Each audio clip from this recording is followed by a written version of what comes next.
प्रमद बर'आ 5 बोसोराव बर' जाथिखौ दंस' खालामदों, बड'लेण्ड दंस' खालामदों, एनडिएफबिनि सिमांखौ दंस' खालामदों, रन्जन दैमारिनि जि सिमां मिजिं दंमोन बेखौ दंस' खालामदों प्रमद बर'आ आरो जेबो मावाखै, नाथिं।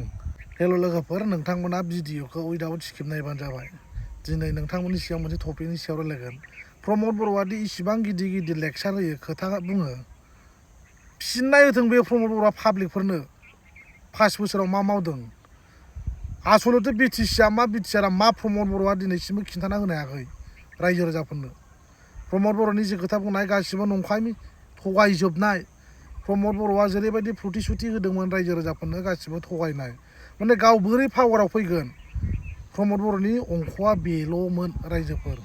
दासिमबो बे खोथाखौनो प्रमद बर'आ बुंबाय थायो। रायजो राजानि उन्नयननि खोथा बुङो, डेभेलपमेन्टनि खोथा बुङो, पिस एन्ड इउनिटिनि खोथा बुङो।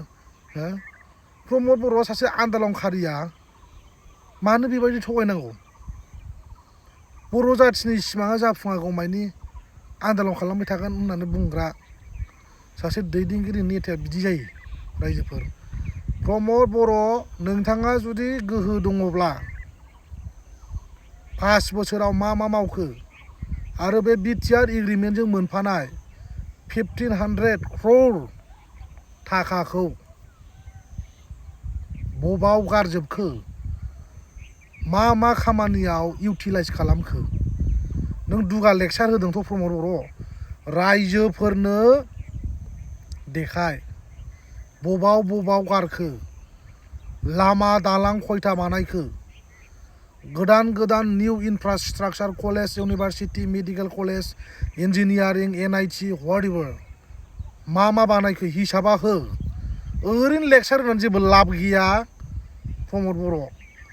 बर' जाथिनि खामानि मावग्रा सेन्टिमेन्टबो गैखाया प्रमद बर'नाव।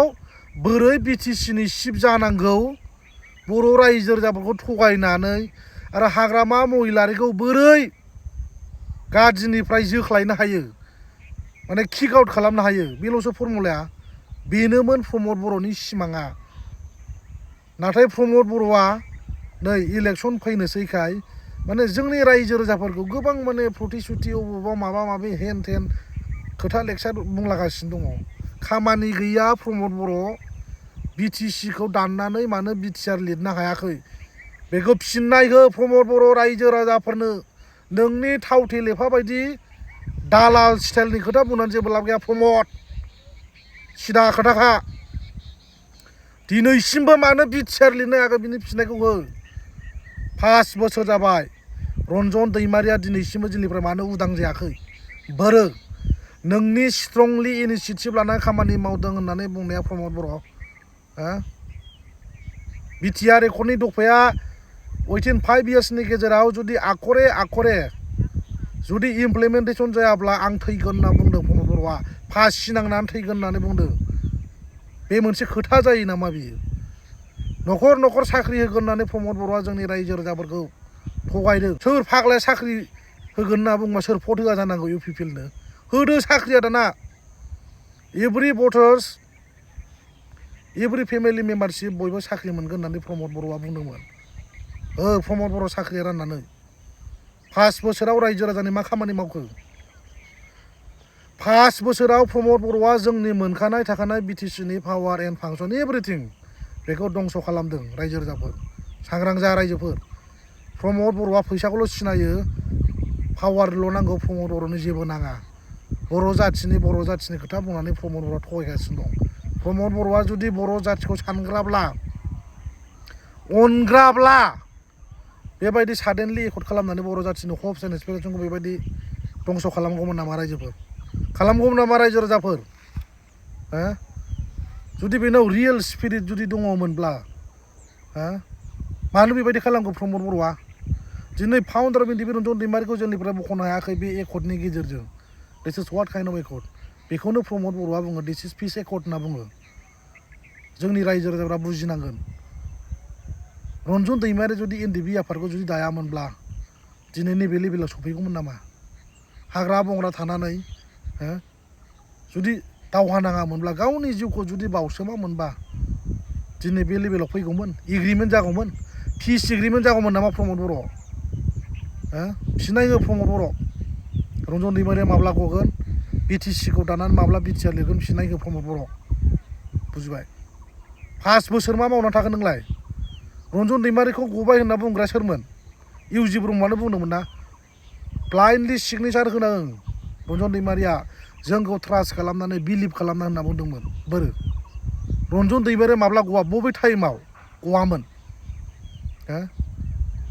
रायजो राजाफ्रा सांग्रां जानाया मोजां बे प्रमद बर' बायदिनि खोथाखौ लानांगौबा बर' जाथिया दंस' जागोन सिदा खोथाखा बियो प्रमद बर'नो पावार एन्ड मानिल' नांगौ बाट जेबो नाङा बर' जाथिनि थैनाय थांनायखौ बाद दोन बेखौ सानग्राबो नंखाया बेनाव सेन्टिमेन्टबो गैखाया स्पिरिटबो गैखाया स्पेसियेलि बुंनो थाङोब्ला प्रमद बर'आ गाव बोरै बिटिसिनि CM जागोन बेल'मोन बिनि हप्सआ प्रमद बर'आ जेब्ला आबसुनि प्रेसिडेन्टशिपआव दङमोन बे टाइमनिफ्रायनो प्रमद बर'आ एक्सपेक्टिं खालामदोंमोन सानसे आं बिटिसिनि चिफ जागोन हाग्रामा महिलारि बिथांखौ जोख्लायगोन आं गादिखौ सेख'गोन फाइनालि प्रमद बर'नि जि साननाय दिनै नुजाबायना नुफैबायना रायजो राजाफोर आलादा रायजो बड'लेण्ड सेपारेटिस्टआवनो प्रमद बर'आ अराय समनि थाखाय नांला होननानै लिरनानै गारबोनो हायोब्ला बे पलिटिक्सनि खोथा बुंनाय कमिटमेन्ट होनाय एसुरेन्स होनाय बेफोरो बिनि थाखाय सिम्पोल भेरि सिम्पोल जेबो नङा बिनि थाखाय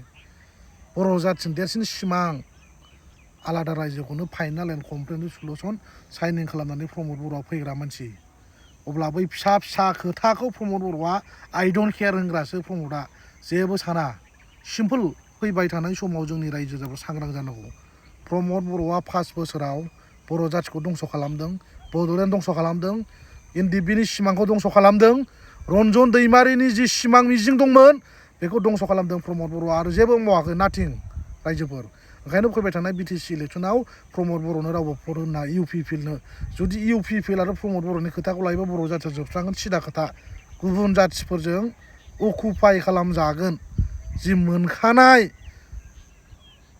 अट'नमास काउन्सिल